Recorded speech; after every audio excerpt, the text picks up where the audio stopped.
Bonjour à tous. Tous les jours, je reçois des dizaines de mails, que ce soit des mails qui me sont vraiment adressés, de la publicité, des newsletters auxquels je me serais inscrit, et j'ai remarqué que certains mails, je les ouvrais alors que d'autres, je les supprimais directement, et parfois même des mails issus du même expéditeur. Alors je me suis posé la question, comment ça se fait que parfois je les ouvre et parfois ils m'inspirent en rien du tout et je les supprime directement. Et rapidement j'ai compris qu'en fait c'était directement lié à l'objet de l'email parce que c'est au final la première chose qu'on voit avant même de cliquer sur cet email. J'ai donc pendant plusieurs jours, même plusieurs semaines d'ailleurs, à chaque fois que je voyais un email que j'avais envie de supprimer directement, je notais le sujet, l'objet de ce mail là, et à chaque fois que j'avais un mail sur lequel j'avais hâte de cliquer, je notais pareil. Et j'essayais de comprendre le systématisme et qu'est-ce qui me poussait à vouloir ouvrir ou à vouloir supprimer cet email. Ensuite, j'ai pris mes résultats et j'ai fait quelques recherches sur internet et j'ai cherché des études qui ont été faites concernant tout simplement l'objet des emails. C'est un sujet extrêmement important parce que si vous envoyez un email à votre base client et que tout simplement vous choisissez un mauvais objet qui ne donne pas envie de cliquer sur votre mail, tout l'effort que vous aurez mis à l'intérieur du contenu de cet email-là partira dans le vent.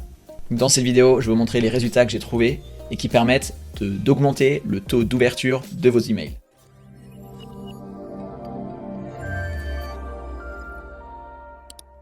Au cas où vous ne le sauriez pas encore, je travaille depuis plus de 7 ans dans le numérique. J'ai créé des dizaines et des dizaines de sites avec à chaque fois une petite base, un carnet d'adresses avec des adresses des personnes à qui j'envoie des emails.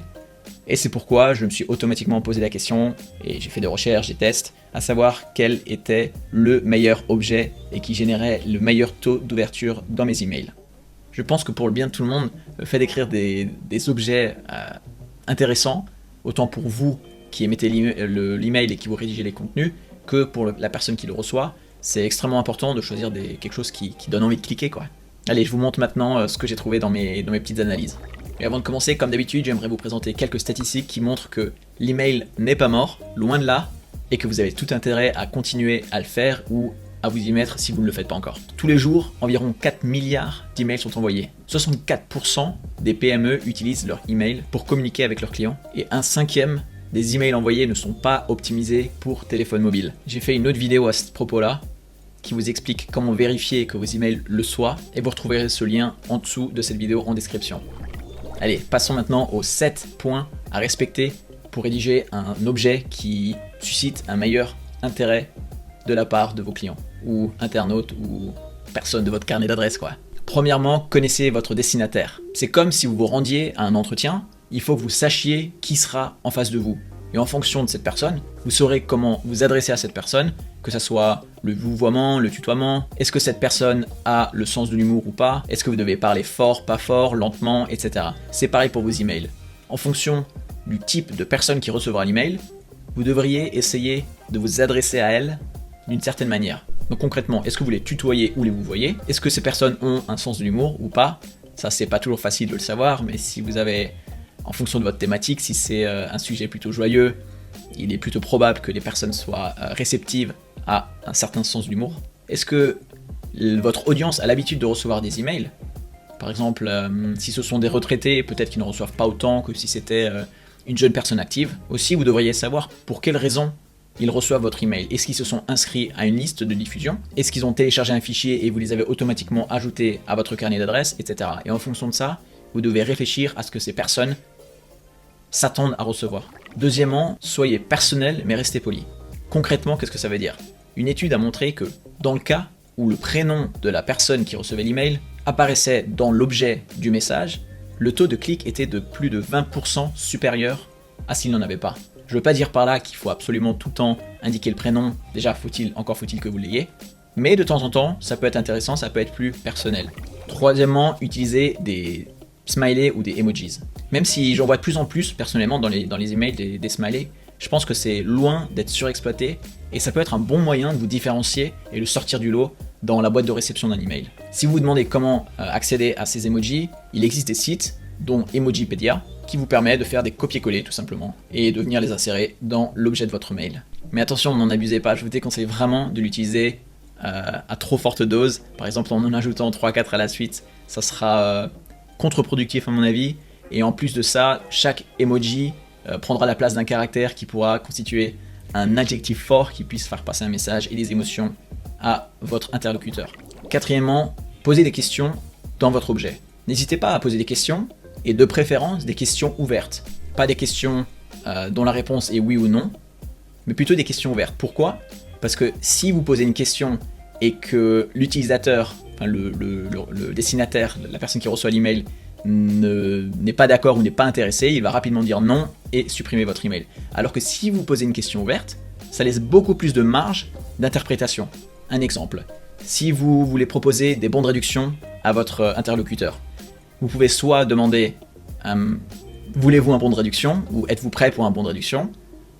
Mais le problème, c'est que si l'interlocuteur n'est pas prêt ou n'est pas dans l'état d'esprit de faire du shopping à ce moment-là, ou qui vient de recevoir de la publicité avant, il va potentiellement intérieurement répondre non et juste supprimer votre email.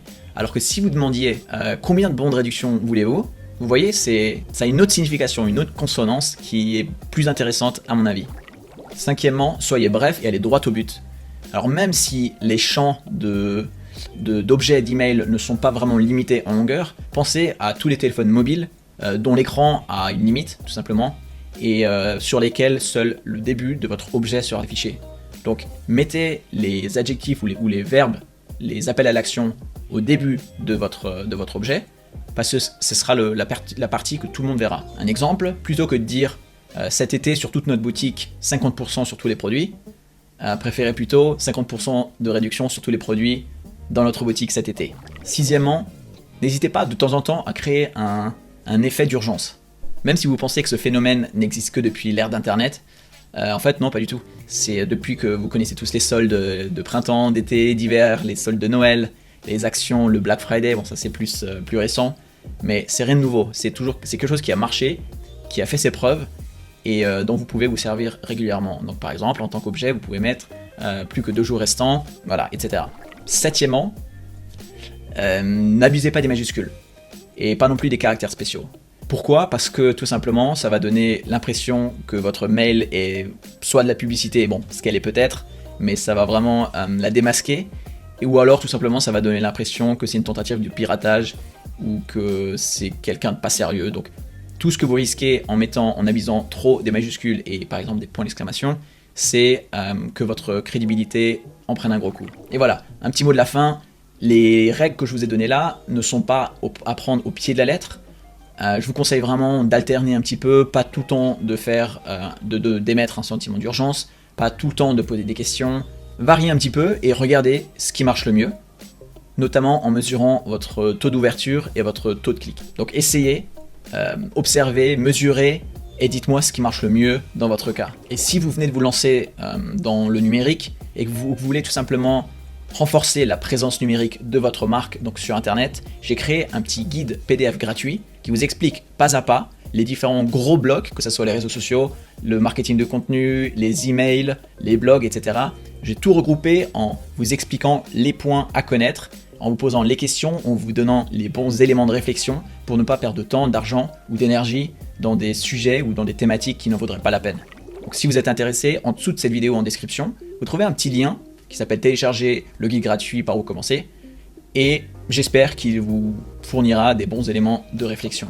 Enfin, n'hésitez pas à vous abonner à cette vidéo parce que je continue constamment à faire des nouveaux tests et à partager mes nouvelles découvertes avec vous. Ça sera tout pour moi, merci de votre attention et à très bientôt, Fred.